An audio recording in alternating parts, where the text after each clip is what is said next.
Baik, selamat sore Pak dosen dan teman-teman sekalian. Perkenalkan, nama saya Yuliana Ratnadiman, NIM 1803030016. Kelas A, semester 6, jurusan Sosiologi, Fakultas Ilmu Sosial dan Ilmu Politik, Universitas Nusa Cendana Kupang.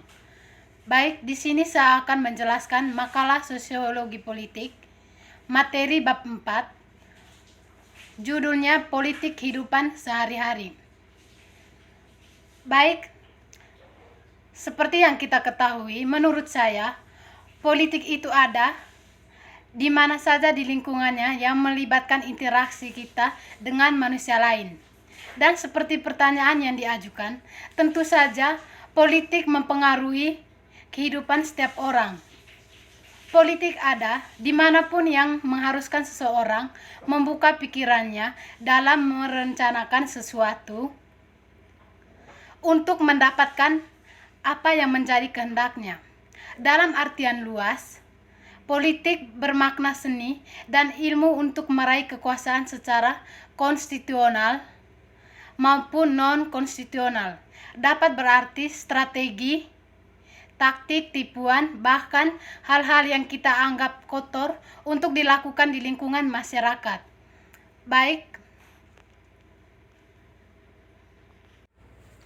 Bab 1 pendahuluan A. Latar belakang. Bagi Mills, penting untuk membedakan antara masalah dan masalah.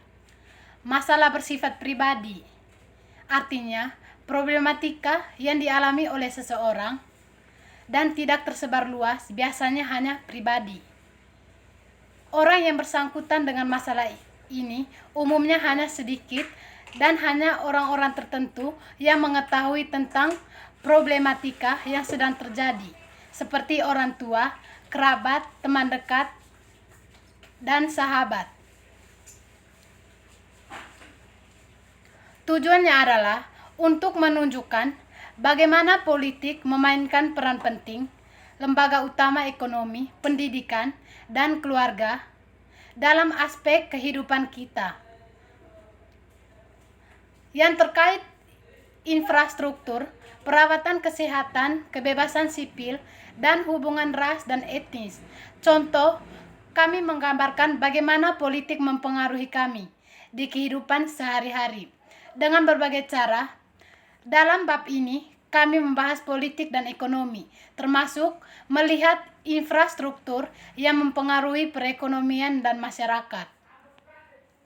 Istilah ekonomi politik telah diciptakan untuk merujuk pada hubungan antara politik dan ekonomi. Mungkin hubungan antara negara dan ekonomi adalah yang paling berpengaruh dalam kehidupan masyarakat dan melibatkan petunjukan kekuasaan yang paling signifikan dalam masyarakat kita. B. Rumusan masalah. Isinya 1. Apa itu kapitalisme dan demokrasi? 2. Bagaimana kerangka teoritis tentang hubungan antara politik dan ekonomi? 3. Bagaimana keterlibatan perusahaan dalam politik? C. Tujuan penulisan.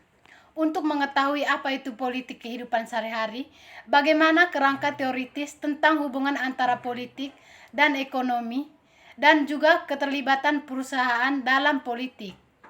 D. Manfaat penulisan. Manfaat pembuatan makalah ini adalah dapat digunakan sebagai bahan pengajaran di bidang pendidikan maupun di bidang penelitian. Bab 2. Pembahasan. A. Kapitalisme dan demokratis. Secara teknis, sistem ekonomis Amerika Serikat telah diberi label campuran yang menunjukkan adanya keterlibatan lembaga swasta dan publik. Fitur penting dari ekonomi Amerika Serikat adalah bagaimana perusahaan besar mendominasi. Dalam sistem ekonomi kapitalis, ada milik pribadi, kepemilikan properti, pengejaran keuntungan pribadi dan kompetitif, dan ketidaksetaraan dalam distribusi sumber daya masyarakat. Idealnya, persaingan itu untuk mendapatkan keuntungan membuat masyarakat lebih kuat dan lebih efisien. Efisien dan memotivasi individu untuk bekerja keras meskipun dalam kenyataannya itu mungkin tidak selalu berhasil. Sebagai sistem ekonomi, Amerika Serikat adalah sistem kapitalis dan secara politik dianggap sebagai demokrasi. Meski idealnya dalam sistem politik, warga negara berhak memiliki hak yang sama di depan hukum dan memiliki akses ke politisasi, sumber daya ekonomi, mempengaruhi aspek-aspek. Robertson menunjukkan bahwa bagian dari kemungkinan dilema memahami hubungan kompleks antara politik dan ekonomi berkisar pada perbedaan interpretasi kebebasan, nilai yang paling kita dukung dengan kuat. Lebih khusus lagi, penekanan ukuran kebebasan dalam definisi kebebasan menekankan kebebasan sebagai mempromosikan kesetaraan. Robertson percaya bahwa kebebasan dan kesetaraan adalah nilai penting dalam masyarakat Amerika, tetapi kedua konsep tersebut tidak terlalu cocok karena pelaksanaan kebebasan dapat berdampak negatif pada derajat kesetaraan dalam masyarakat. Dan sebaliknya, di Amerika Serikat, kebebasan ditekankan menghasilkan ketidaksetaraan, tetapi negara-negara sosialis menghargai persamaan dengan mengorbankan kebebasan individu. Morgan mengidentifikasi kontradiksi kapitalisme dan demokrasi dengan kapitalisme yang didasarkan pada kebebasan yang menciptakan ketidaksetaraan dan demokrasi yang didasarkan pada kesetaraan keadilan untuk semua orang. B. Bagaimana kerangka teoritis tentang hubungan antara politik dan ekonomi? Yang pertama, pluralis. Dalam interpretasi pluralis, masyarakat dan politik fokus utamanya adalah pada hubungan antara sistem politik dan demokrasi. Pluralis mengakui beberapa maldistribusi atau ketidaksetaraan sumber daya ekonomi, tetapi ketidakadilan dapat diperbaiki. Nilai-nilai sosial di Amerika Serikat mendukung sistem kapitalis, memuji kebijakan perusahaan bebas dan kerja keras. Keuntungan yang diperoleh perusahaan pada umumnya layak dan merupakan hasil dari investasi dan keterlibatan beberapa risiko. Biasanya, pekerja tidak dieksploitasikan, tetapi diberi penghargaan berdasarkan etos kerja dan keterampilan. Umumnya, pemerintah mengembangkan jaminan sosial, ketenagakerjaan, dan kebijakan kesejahteraan lainnya untuk menguntungkan warga dan mengurangi ketimpangan sosial. 2. Elit atau manajerial. Dalam perspektif elit atau manajerial, Brick Mills mengidentifikasi kekuatan korporasi, militer, dan elit politik, menekankan bagaimana kekuasaan dipusatkan sehingga ekonomi memiliki dominasi oleh 2 atau 300 perusahaan. Secara administratif dan politik terkait yang bersama memegang kunci untuk keputusan ekonomi. Sumber utama korporasi dan cabang eksekutif korporasi secara aktif untuk melindungi pengaturan kelembagaan yang menguntungkan elit. Berdasarkan data dari 1980 hingga 1981, mengidentifikasi 3 sektor elit, industri, bank, asuransi, dan investasi perusahaan memiliki hampir 60% dari posisi kepemimpinan elit kekuasaan. 3. Kelas atau markis. Alih-alih melihat kekuasaan berada di tangan pemerintah, organisasi ekonomi dalam perspektif elit atau manajerial, markis, kekuasaan dipandang sebagai berada di tangan kelas kapitalis. Teori kelas sangat kritis terhadap ekokapitalis, sistem nomik dan negara kapitalis yang mendukungnya kelompok kekuatan kunci, kelas penguasa, dan didefinisikan sebagai yang memiliki dan mengontrol sarana pro-education.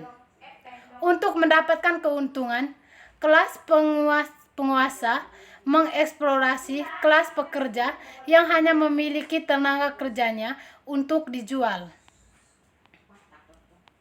4. Postmodern. Postmodern menekankan apa yang sedang terjadi dalam sistem ekonomi kapitalis dan perkembangan budaya konsumtif karena orang berusaha menemukan jati diri dan rasa jati dirinya mempertanyakan sains dan rasionalitas. Postmodernisme ditempatkan dalam masyarakat konsumen dan produksi massal. Budaya akhir memiliki perasaan yang kacau dan sangat tidak pasti. Ini ketidakpastian terutama mempengaruhi kehidupan ekonomi. C. Keterlibatan perusahaan dalam politik. Politik idealnya pemerintah harus berfungsi menjaga masyarakat agar menguntungkan rakyatnya, melayani, dan pasar harus beroperasi untuk menyediakan dan mendistribusikan kebutuhan barang dan layanan kepada pelanggannya. Negara berfungsi sebagai penengah antara mereka yang memiliki kepentingan yang bertentangan sebagai memutuskan siapa mendapatkan apa, kapan, dan bagaimana. Meneliti keuntungan dan kerugian dari keterlibatan bisnis dalam politik. Bab 3. Penutup. Kesimpulan. Penting untuk membedakan antara masalah dan masalah. Masalah bersifat pribadi atau masalah pribadi mengenai biografi individu. Masalah pribadi artinya problematika yang dialami oleh seseorang dan tidak tersebar luas, biasanya hanya pribadi. Orang-orang yang bersangkutan dengan masalah ini umumnya hanya sedikit dan hanya orang-orang tertentu yang mengetahui tentang problematika yang sedang terjadi, seperti orang tua, kerabat, dan sahabat.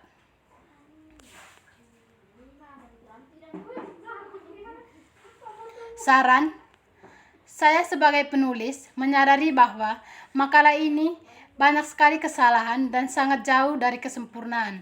Tentunya, penulis akan terus memperbaiki makalah ini dengan mengacu pada sumber yang dapat dipertanggungjawabkan nantinya. Oleh karena itu, penulis sangat mengharapkan kritik dan saran tentang pembahasan makalah di atas. Sekian dan terima kasih.